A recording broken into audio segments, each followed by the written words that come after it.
अयोध्या नगरी, जिसका नाम कभी उदासी या अभाव से नहीं जुड़ा, वो अब महाराजा दशरथ के एक महत्वपूर्ण निर्णय की प्रतीक्षा में थे। दशरथ, जिनकी पलकों पर अब बुढ़ापे की थकान थी, लेकिन हृदय में प्रजा के प्रति वही असीम प्रेम। उन्होंने गुरु वशिष्ठ और महामंत्री सुमंतर की उपस्थिति में अपने मंत्रियों को बुलाया। उन्होंने कहा, मेरा शरीर अब शिथिल हो रहा है और मेरे नेत्र संसार के बदलते रूप को देखने में असमर्थ हो रहे हैं। ये आवश्यक है कि मैं अब राजधर्म का पालन करते हुए एक योग्य उत्तराधिकारी को युवराज घोषित करूं। उन्होंने एक पल का विराम लिया और उनके शब्दों में अटूट दृढ़ता थी जब उन्होंने कहा कि राम मेरे ज्येष्ठ और धर्मपरायण पुत्र ही इस पद के लिए सबसे योग्य हैं। उनकी इस घोषणा को सुनकर सभा में मौजूद प्रत्येक व्यक्ति ने प्रसन्नता से अपने आसन से खड़े होकर जयकार की। ये राम की लोकप्रियता का प्रमाण था कि उनके राज्याभिषेक की खबर से किसी को ईर्ष्या नहीं हुई, बल्कि सभी ने इसे भाग्य का वरदान माना। राजा ने कहा कि उन्हें राम के रूप में अपने पुत्र पर ही नहीं, बल्कि अयोध्या के भविष्य पर पूरा विश्वास है, क्योंकि राम केवल एक राजकुमार नहीं, वे मर्यादा और सद्गुणों के प्रतीक है। उन्होंने आदेश दिया कि कल पुष्य नक्षत्र के शुभ मुहूर्त में राम का राज्याभिषेक किया जाएगा। गुरु वशिष्ठ ने तुरंत सामग्री एकत्र करने और पवित्र नदियों के जल लाने का निर्देश दिया। नगरी के हर कोने में ये शुभ समाचार बिजली की तरह फैल गया। व्यापारी, किसान, सैनिक और यहाँ तक कि बच्चे भी इस उत्सव में शामिल होने को उत्सुक थे। लोगों ने अपने घरों को पताकाओं, फूलों और बंधनवारों से सजाना शुरू कर दिया। ये आनंद का वो क्षण था जब सभी को लगा कि अब अयोध्या में राम राज्य का उदय होने वाला है और आने वाला समय और भी अधिक धर्म और न्याय से भरा होगा। ये उल्लास की लहर महल की ऊंची दीवारों को पार कर कैकेयी के कक्ष तक भी पहुंच चुकी थी, लेकिन किसी को नहीं पता था कि नियति ने इस उत्सव को एक भयानक मोड़ देने का फैसला कर लिया था। राज्याभिषेक की घोषणा के बाद अयोध्या नगरी में सोने और चांदी की तरह चमकती हुई एक अप्रत्याशित ऊर्जा भर गई। राजा दशरथ ने अपने सबसे भरोसेमंद सारथी और मंत्री सुमंत को बुलाया और उन्हें निर्देश दिया कि वे बिना किसी देरी के राम को सूचित करें। राजा का मन राम के राजतिलक के विचार से इतना उत्साहित था कि उन्हें रात भर नींद नहीं आ रही थी और वो चाहते थे कि राम तुरंत आकर इस महान जिम्मेदारी को समझें। इस बीच गुरु वशिष्ठ और अन्य ब्राह्मणों ने मंत्रोच्चार के साथ पवित्र यज्ञ की शुरुआत की। वे देवताओं का आह्वान कर रहे थे ताकि राज्याभिषेक निर्विघ्न संपन्न हो। महामंत्री सुमंत जब राम के महल की ओर बढ़े तो उन्होंने रास्ते में उत्सव का अभूतपूर्व दृश्य देखा।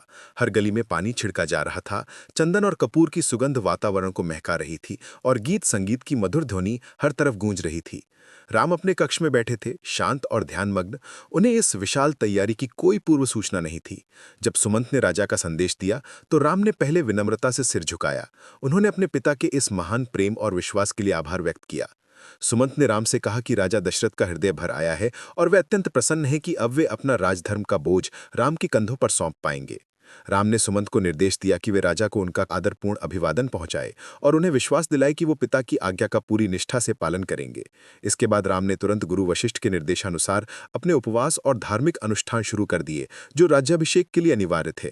सीता भी राम के साथ इन अनुष्ठानों में शामिल हुई। उनका हृदय भी भविष्य के प्रति आशान्वित था। राम का चेहरा शांत था, कोई अहंकार नहीं, कोई अति उत्साह नहीं, सिर्फ अपने राजधर्म के पालन की गंभीर भावना। वह जानते थे कि यह पद गौरव का नहीं बल्कि कठिन जिम्मेदारी का है, जिसे उन्हें धर्म और न्याय के साथ निभाना होगा। राम अपने पिता के आदेश की सूचना पाकर सीधे उनसे मिलने के लिए राजमहल पहुंचे। जब राम ने दशरथ के सामने शीश नवाया तो राजा का हृदय स्नेह और गर्व से भर गया। दशरथ ने राम को अपने पास बैठाया और उन्हें समझाया कि उन्हें युवराज क्यों बनाया जा रहा है।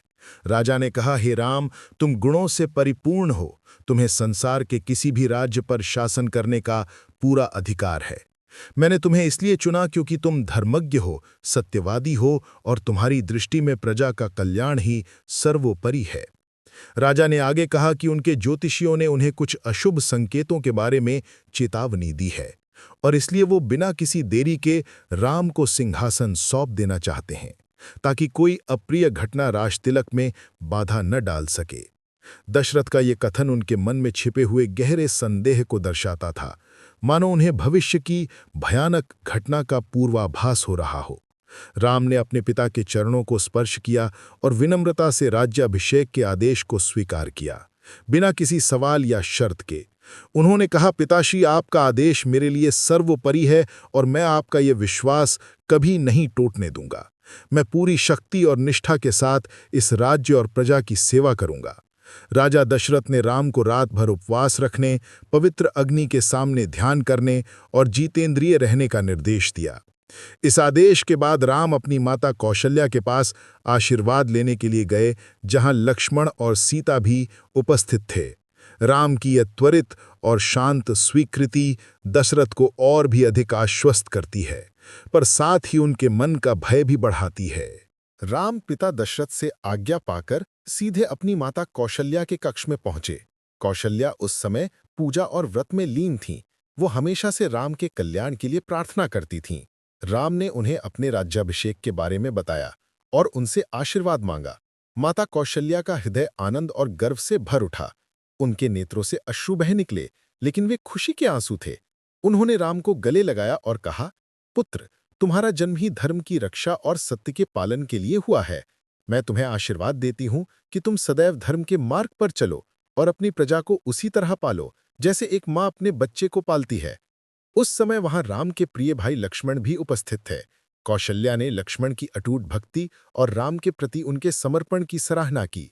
इसके बाद राम ने अपनी प्रिय पत्नी सीता को भी राज्याभिषेक के बारे में बताया।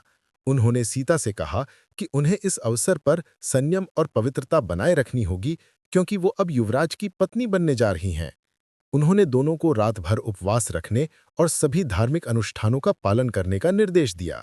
राम का व्यवहार ऐसा था मानो वो केवल एक राज्याधिकारी के रूप में नहीं, बल्कि धर्म के सेवक के रूप में ये जिम्मेदारी स्वीकार कर रहे हैं। उन्होंने सीता को आश्वस्त किया कि सिंहासन पर बैठकर भी उनका प्रेम और उनका संबंध नहीं बदलेगा, बल्कि उनकी जिम्मेदारी पूरे संसार के प्रति बढ़ेगी। ये अध्याय राम के भीतर की विनम्रता और उनके चारों ओर के लोगों की अगाध श्रद्धा को दर्शाता है, जो आने वाली आपदा की पृष्ठभूमि में एक अत्यंत सुखद और शांत क्षण था।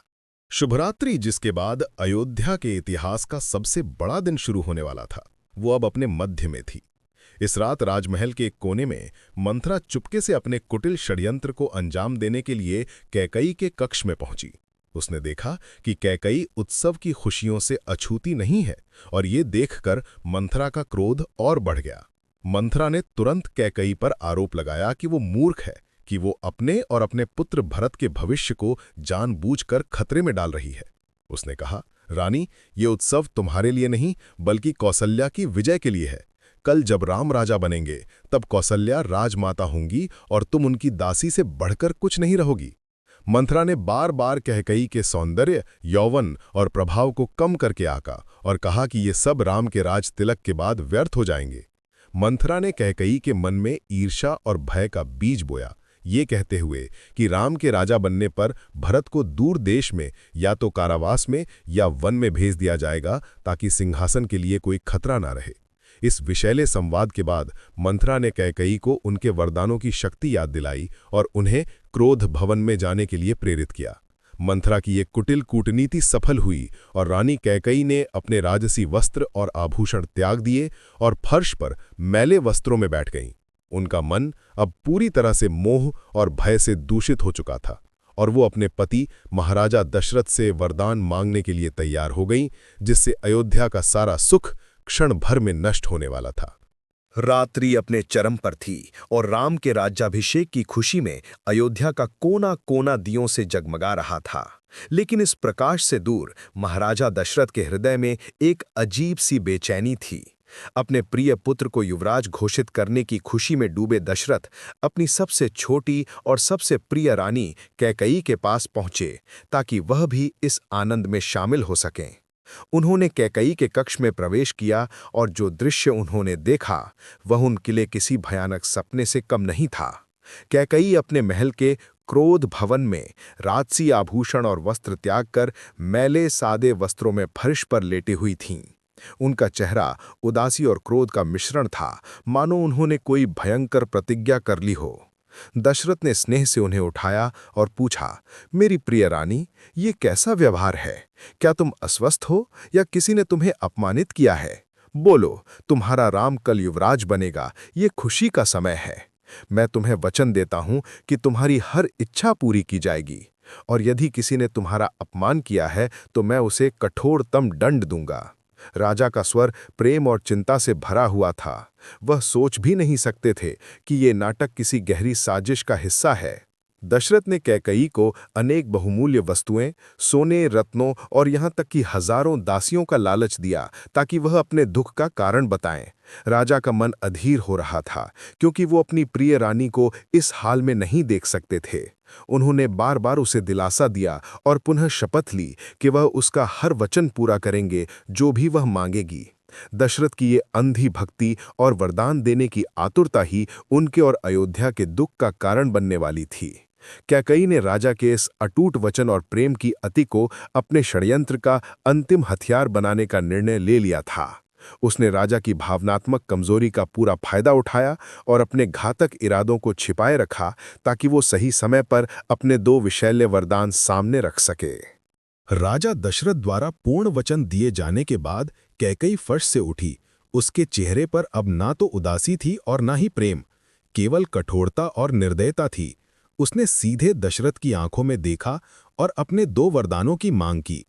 उसका पहला वरदान बिजली की तरह राजा के दिल पर गिरा। मेरा पहला वरदान है, हे महाराज, कि मेरे पुत्र भरत का राज्याभिषेक किया जाए। ये राज्य, ये सिंहासन केवल भरत को मिलना चाहिए। दशरथ ने यह सुनकर पहले तो राहत की सांस ली, क्योंकि उन्हें लगा कि यह एक छोटी सी मांग है, और उन्होंने कहा कि राम और भरत में कोई अंतर नहीं है, भरत भी राज्य का अधिकारी होगा। उन्होंने खुशी खुशी इस वरदान को स्वीकार कर लिया, ये जानते हुए कि राम स्वेच्छा से अपने छोटे भाई को ये सम्मान दे देंगे। लेकिन कैकई की अगली मांग ने दशरथ के हृदय को सदमे से चूर कर दिया। उसका दूसरा वरदान एक विषैला बाण था जो सीधे दशरथ के प्राणों को छेद गया। और मेरा दूसरा वरदान ये है कि राम को राजसी वस्त्र त्याग कर 14 वर्षों के लिए दंडकारण्य के वन में वनवासी के रूप में निवास करना होगा। ये सुनते ही दशरथ का शरीर कांप उठा, उनके मुख से चीख निकल गई। वे तुरंत बेहोश होकर नीचे गिर पड़े। जब होश आया तो उन्होंने कैकई को घूर कर देखा। उनकी आंखों में अब प्रेम नहीं बल्कि घोर अविश्वास और क्रोध था।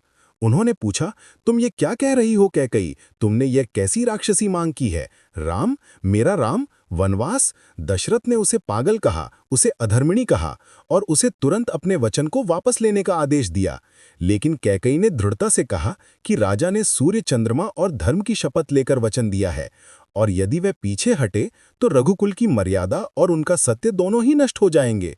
राजा दशरथ अपने ही वचन के जाल में फंस चुके थे। उन्हें यह आभास हो गया कि जिस प्रेम और विश्वास के कारण उन्होंने यह वचन दिया था, उसी प्रेम का उपयोग उन्हें सबसे भयानक पीड़ा देने के लिए किया गया था। वरदानों की मांग सुनकर राजा दशरथ की पीड़ा इतनी गहरी थी कि उनका हृदय विदीर्ण हो गया। उन्होंने कैकेयी को त्याग देने की धमकी दी। उन्होंने उससे कहा कि वह अब उनकी पत्नी कहलाने योग्य नहीं है और वो उसे अपनी आंखों के सामने से चले जाने के लिए कह रहे थे। दशरथ ने विलाप करते हुए राम के गुणों का बखान किया।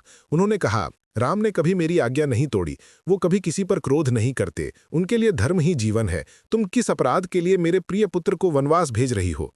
राजा ने याद दिलाया कि राम न केवल उनके पुत्र हैं बल्कि अयोध्या की प्रजा के प्राण हैं, और उनके वन जाने की खबर सुनकर प्रजा भी जीवित नहीं रह पाएगी। दशरथ ने कैकेयी से भीख मांगी। उन्होंने उसके पैरों पर गिरकर अपने वचन को वापस लेने की मिन्नतें की, लेकिन कैकेयी अपने हृदय को पत्थर बनाकर बैठी रही। उसके चेहरे पर कोई दया या भाव नहीं था।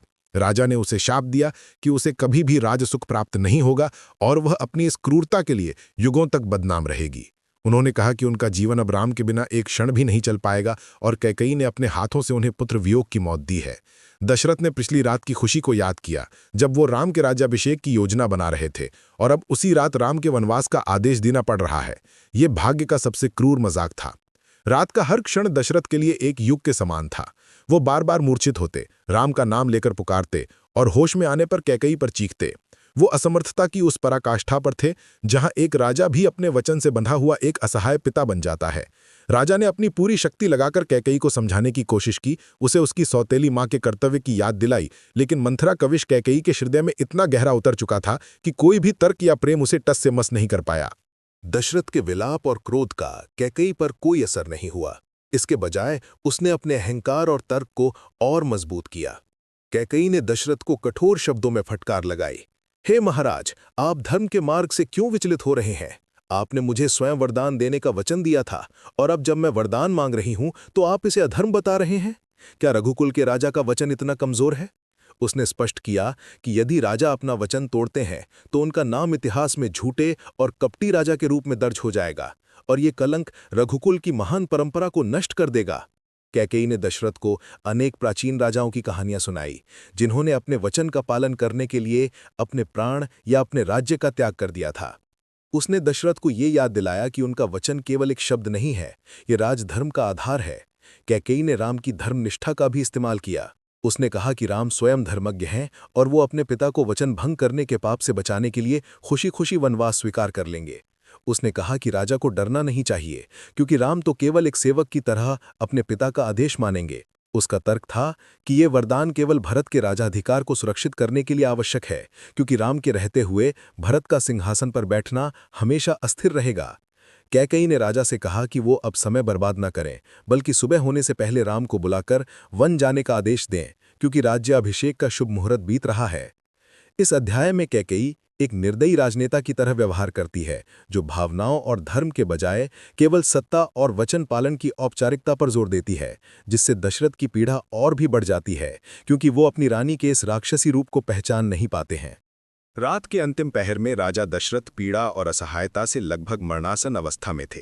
कैकेयी ने उन्हें मजबूर किया कि वे अपने प्रिय पुत्र राम को बुलाएं और उसे स्वयं वन जाने का आदेश दें, लेकिन राजा दशरथ इतने कमजोर हो चुके थे कि उनके मुख से कोई शब्द नहीं निकल रहा था। कैकेयी ने राजा की ओर से महामंत्री सुमंत को बुलाया, जो बाहर प्रतीक्षा कर रहे थे, और उन्हें आदेश दिया कि वे तुरंत राम को बुलाकर लाएं। सुमंत ने कैकेयी के कक्ष में राजा की दयनीय स्थिति देखी। राजा मूर्छित, आंसू बहाते हुए, और कैकेयी कठोर और अडिग। सुमंत को यह सब देखकर अजीब और अशुभ लगा, लेकिन उन्होंने कैकेयी के आदेश का पालन किया और राम के महल की ओर भागे। सुमंत का मन शंकाओं से भरा था। वह समझ नहीं पा रहे थे कि राज्याभिषेक की पूर्व संध्या पर यह कैसी विपत्ति आ गई है। उन्होंने सोचा कि शायद कैकेयी राजा से कुछ विशेष उपहार मांग रही होंगी, जिसे राम ही पूरा कर सकते हैं, लेकिन उन्हें राम को वन भेजने की क्रूर मांग का भयावह सत्य पता नहीं था। जब सुमंत राम के महल पहुंचे तो उन्होंने राम को शांत मुद्रा में धार्मिक अनुष्ठान करते हुए पाया, जो राज्याभिषेक के लिए आवश्यक थे। राम ने मुस्कुराते हुए सुमंत का स्वागत किया, लेकिन सुमंत का चेहरा उदासी और चिंता से भरा था, जिससे राम को लगा कि अवश्य ही कोई अप्रिय घटना हुई है। सुमंत ने राम को राजा के कक्ष में बुलाया, लेकिन उन्होंने राजा की दयनीय स्थिति का कारण नहीं बताया, क्योंकि कैकेयी ने उन्हें ऐसा करने से मना किया था। सुमंत को राम से झूठ बोलना पड़ा और उन्होंने राम को आश्वस्त किया कि राजा उनसे व्यक्तिगत रूप से बात करना चाहते हैं। इस प्रकार सुमंत अनजाने में महाकाव्य के सबसे बड़े दुख को साकार करने में एक मोहरे बन गए। ये अध्याय एक अंधेरे पर्दे के गिरने जैसा है, जहां अयोध्या का सुख समाप्त होता है और राम का भाग्य एक निर्दयी मांग के कारण जंगल की ओर मुड़ जाता है, जबकि राजा दशरथ अपने ही वचन के बोझ तले दबकर मरणासन हो जाते हैं। महामंत्री सुमंत्र के बुलावे पर राम तुरंत अपने पिता राजा दशरथ के कक्ष की ओर बढ़े। राज्याभिषेक की पूर्व संध्या पर अपने पिता को देखना उनके लिए स्वाभाविक था, लेकिन रास्ते में उन्हें जो गहन असामान्य शांति महसूस हुई, वो उन्हें चिंतित कर रही थी। महल में उत्सव का शोर गायब था। उसकी जगह एक अजीब सी खामोशी ने ले ली थी, मानो पूरी अयोध्या सांस रोके हुए हो। जब राम कक्ष के द्वार पर पहुंचे तो उन्होंने भीतर से विचित्र सिसकियों और गहरे विलाप की धीमी आवाजें सुनी। उन्होंने संकोच के साथ प्रवेश किया और जो दृश्य देखा उसने उनके हृदय को पीड़ा से भर दिया। राजा दशरथ, जो सामान्यतः ऊर्जावान और राजसी होते थे, वे अब भूमि पर मूर्छित अवस्था में पड़े थे। उनके नेत्र लाल थे और उनका शरीर कंपा रहा था।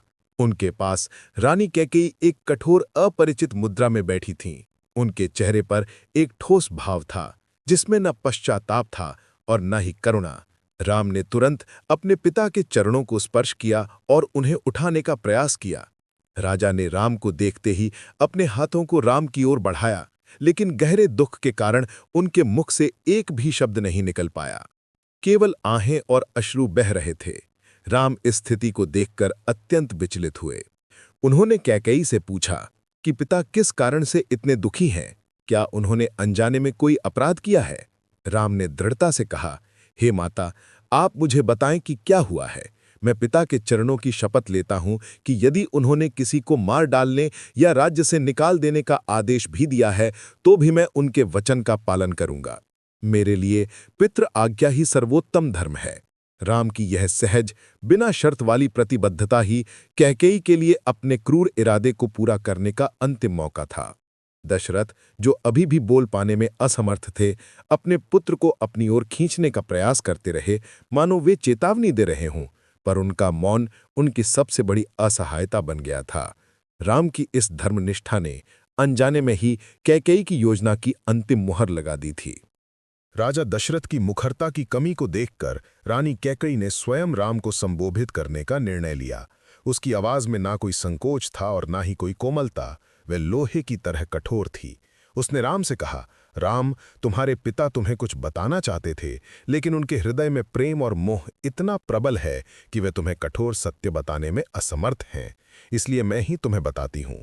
कैकेयी ने सीधे शब्दों में वरदानों की कहानी सुनाई कि कैसे उसने एक युद्ध में उनके प्राण बचाए थे और कैसे राजा ने उसे 2 वरदान दिए थे। फिर बिना पलक झपकाए उसने अपने वरदानों की मांग को दोहराया। पहला, तुम्हारे भाई भरत को तुरंत अयोध्या का युवराज बनाया जाए, और दूसरा, तुम्हें राजसी वस्त्र और आभूषण त्याग कर 14 वर्षों के लिए दंडकारण्य के वन में निवास करना होगा। इस भयंकर मांग को सुनकर कक्ष में एक क्षण के लिए सन्नाटा छा गया। यहां तक कि दशरथ भी विलाप करना भूल गए, वे स्तब्ध रह गए। राम ने इस खबर को अत्यंत शांत और अविचलित चेहरे के साथ सुना। उनकी आंखों में न क्रोध आया, न निराशा और न ही कोई शिकायत। उन्होंने कैकेयी की ओर देखा और विनम्रतापूर्वक कहा, हे माता, यदि ये मेरे पिता का वचन है और यदि ये आपके हृदय की इच्छा है, तो मैं सहर्ष इसका पालन करूंगा। मुझे इस तुच्छ राजपाट का कोई लोभ नहीं है। भरत को सिंहासन मिले, ये मेरे लिए प्रसन्नता की बात है, और मैं अभी ही वन की यात्रा शुरू करता हूं ताकि पिता का वचन झूठ ना हो। राम की ये त्वरित और सहज स्वीकृति कैकेयी को भी अचंभित कर गई, क्योंकि उसने विरोध, तर्क या विद्रोह की उम्मीद की थी।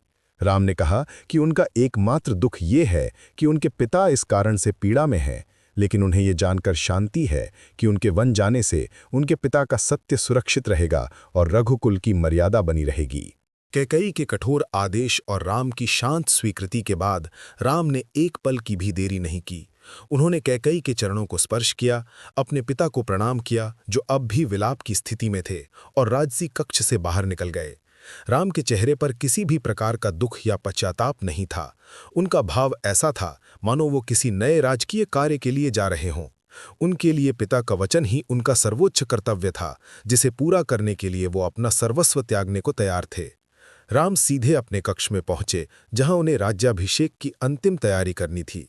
उन्होंने अपने शाही आभूषणों को उतारना शुरू कर दिया। गले का हार, बाजूबंद, मुकुट सभी को अलग रख दिया। उन्होंने रेशमी राजसी वस्त्रों को त्याग दिया और उसकी जगह वलकल अर्थात वृक्षों की छाल से बने वस्त्र धारण किए। ये दृश्य केवल कपड़े बदलने का नहीं था, ये सत्ता और त्याग के बीच के अंतर को दर्शाता था। राम ने अपने सेवकों और शुभचिंतकों को बुलाया, लेकिन उन्हें इस अचानक बदलाव का कारण नहीं बताया। बस इतना कहा कि वो एक विशेष कार्य के लिए जा रहे हैं। उनका उद्देश्य केवल पिता के वचन को पूरा करना था, न कि किसी को दुख देना या विद्रोह भड़काना। राम की इस निस्वार्थ भावना ने सभी उपस्थित लोगों को स्तब्ध कर दिया। उनके सहायक, सैनिक और सेवक सभी चुपचाप खड़े थे। उनकी आंखों से आंसू बह रहे थे, लेकिन वो राम के मुख पर व्याप्त अद्भुत शांति को देखकर कुछ बोल नहीं पाए। राम ने बिना किसी शिकायत के अपने राजधर्म को त्याग दिया और वनवासी का धर्म स्वीकार कर लिया। वो अब धनुष और बाण लेकर तैयार थे, लेकिन ये शस्त्र किसी दुश्मन से लड़ने के लिए नहीं, बल्कि प्रकृति के विरुद्ध संघर्ष करने और धर्म की रक्षा के लिए थे। उनका यह अभूतपूर्व त्याग अयोध्या में एक गंभीर संदेश भेज रहा था कि सत्य का मूल्य सिंहासन के मूल्य से कहीं अधिक बड़ा है। जैसे ही लक्ष्मण ने सुना कि कैकेयी के कारण राज्याभिषेक रद्द हो गया है और उनके प्रिय भाई राम को वनवास भेज दिया गया है, वे क्रोध से पागल हो उठे।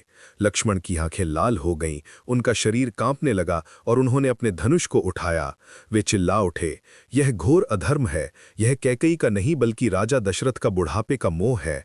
वह राम को, जो सबके प्रिय हैं, केवल एक स्त्री के वश में आकर वन भेज रहे हैं। मैं इसे कभी स्वीकार नहीं करूंगा। लक्ष्मण ने राम से अनुरोध किया कि वह उन्हें आज्ञा दें। वे अभी ही राजा दशरथ को कैद कर लेंगे और कैकेयी को कठोरतम दंड देंगे और राम को बलपूर्वक सिंहासन पर बैठाएंगे। लक्ष्मण ने कहा कि बल ही शक्ति है और धर्म को बचाने के लिए यदि थोड़ा अधर्म भी करना पड़े तो वह उचित है। उन्होंने राम को याद दिलाया कि वह अकेले नहीं है। अयोध्या की पूरी सेना और प्रजा राम के समर्थन में खड़ी है और वे सब मिलकर इस अन्याय का विरोध करेंगे। राम ने लक्ष्मण के पास जाकर उन्हें स्नेह से गले लगाया और उनके क्रोध को शांत करने का प्रयास किया। राम ने लक्ष्मण को धर्म का उपदेश दिया। उन्होंने कहा, हे लक्ष्मण, तुम मेरे प्रति अत्यंत प्रेम रखते हो, लेकिन इस समय धर्म का मार्ग स्पष्ट है। हमारे पिता ने वचन दिया है और हमारा सर्वोच्च कर्तव्य उस वचन का पालन करना है। यदि मैं पिता की आज्ञा का उल्लंघन करता हूं तो मैं धर्म को नष्ट करूंगा और यह सिंहासन भी मेरे लिए पाप का कारण बनेगा। राम ने कहा कि उनके लिए सिंहासन कोई मूल्य नहीं रखता और उन्हें भरत के राजा बनने से कोई द्वेष नहीं है। उन्होंने लक्ष्मण को अपनी आक्रामक भावना त्यागने और शांत रहने का आदेश दिया और कहा कि यदि लक्ष्मण को उनसे इतना प्रेम है तो उन्हें वनवास में उनका साथ देना चाहिए, न कि अयोध्या में विद्रोह करना। राम ने लक्ष्मण को समझाया कि पितृ आज्ञा का पालन ही सबसे बड़ा क्षत्रिय धर्म है। लक्ष्मण को शांत करने के बाद राम अपनी माता कौशल्या के पास पहुंचे, जो इस भयानक समाचार से अभी भी अनभिज्ञ थीं और राज्य अभिषेक की खुशी में थीं। राम को वनवासी के वस्त्रों में देखकर कौशल्या का हृदय टूट गया। उन्होंने विलाप करते हुए पूछा, ये कैसा वेश है मेरे पुत्र? राज्य अभिषेक से पहले ये कौन सा अशुभ अनुष्ठान है? राम ने धीरे से उन्हें कैकेयी के वरदानों और अपने वनवास के निश्चय के बारे में बताया। ये सुनकर माता कौशल्या का दुख सीमा से बाहर हो गया। वो रोने लगीं और जमीन पर गिर गईं। उन्होंने राम को आदेश दिया कि वो वन न जाएं। उन्होंने कहा कि एक माँ का आदेश पिता के वचन से कम नहीं होता और वो उन्हें इस अन्यायपूर्ण दंड को स्वीकार करने से रोकती हैं। कौशल्या ने राम से कहा कि राजा दशरथ अब मोह में है और उनका विवेक खो चुका है, इसलिए उनका वचन मानने योग्य नहीं है।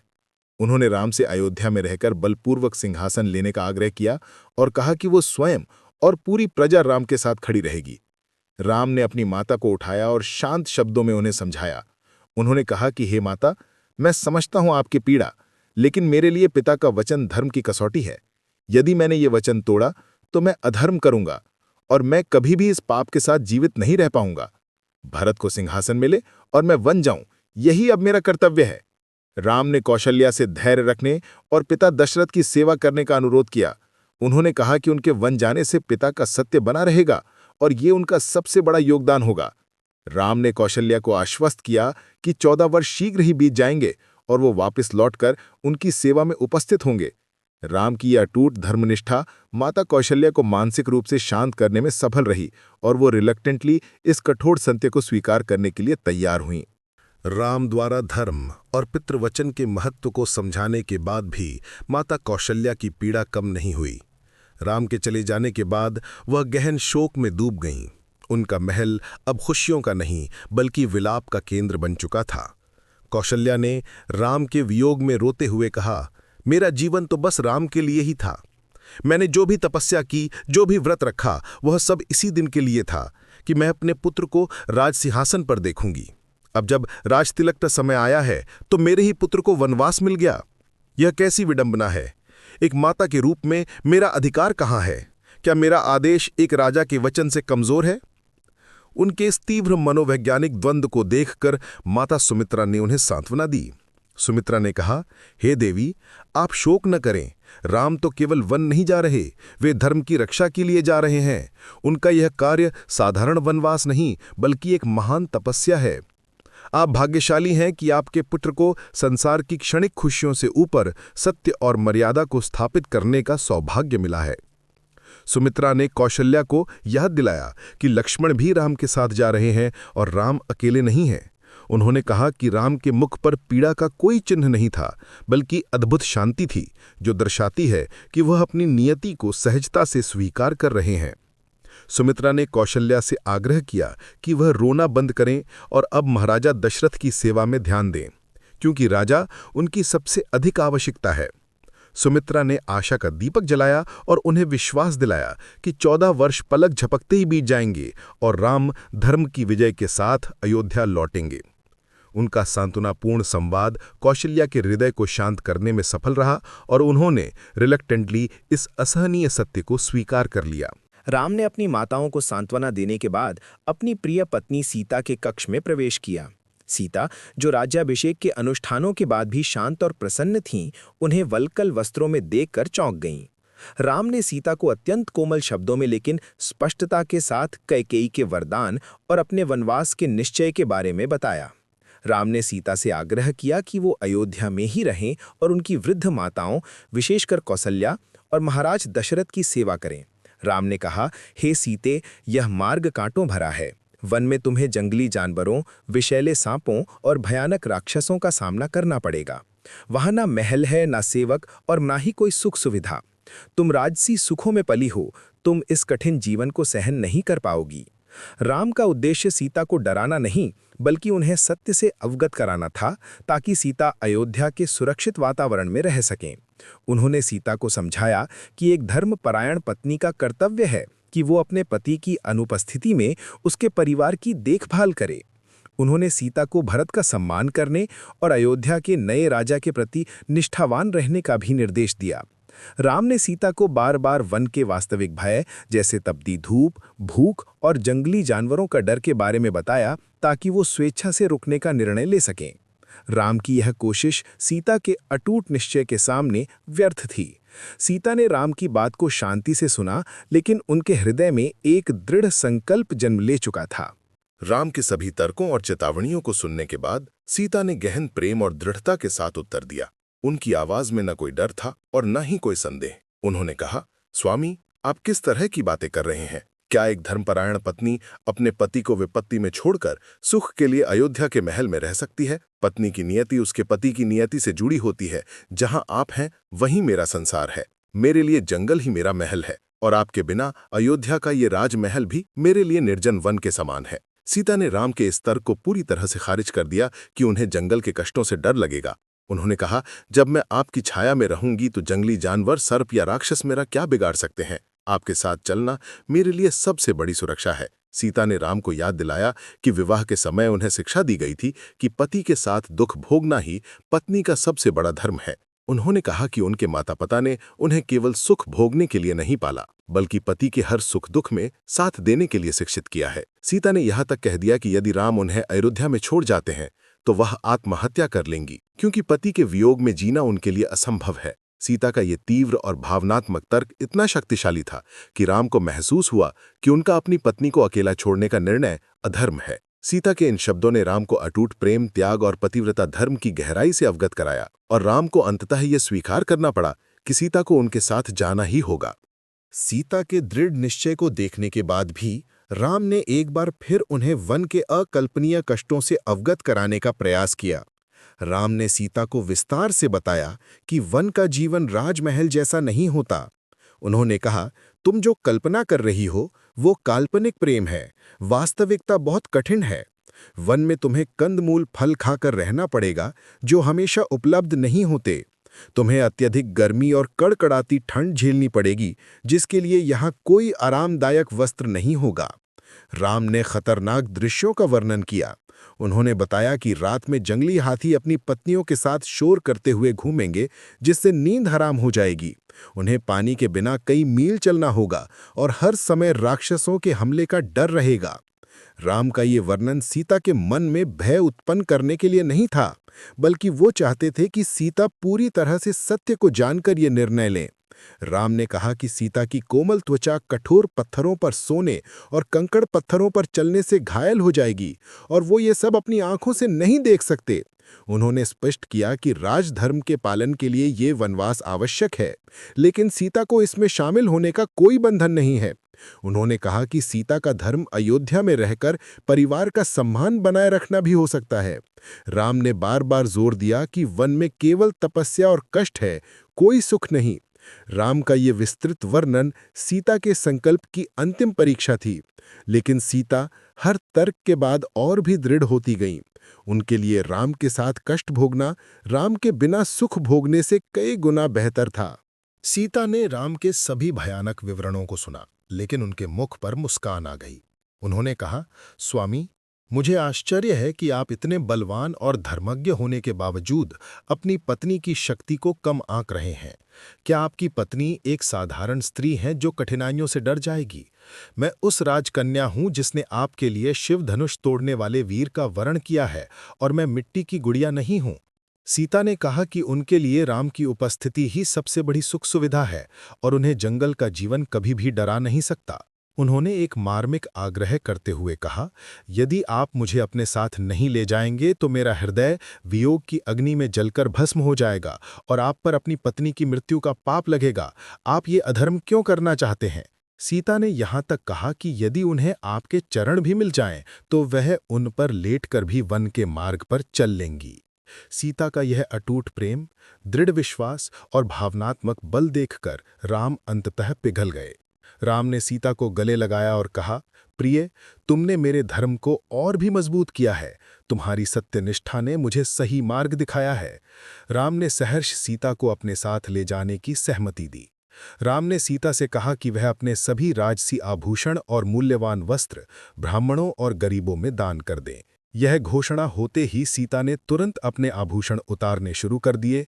उनकी आंखों में अब भविष्य के कष्टों का भय नहीं, बल्कि पति के साथ होने का संतोष था। यह अध्याय प्रेम की विजय को दर्शाता है, जहां पति पत्नी दोनों एक दूसरे के धर्म को पूरा करने के लिए अपनी सुख सुविधाओं का त्याग करते हैं।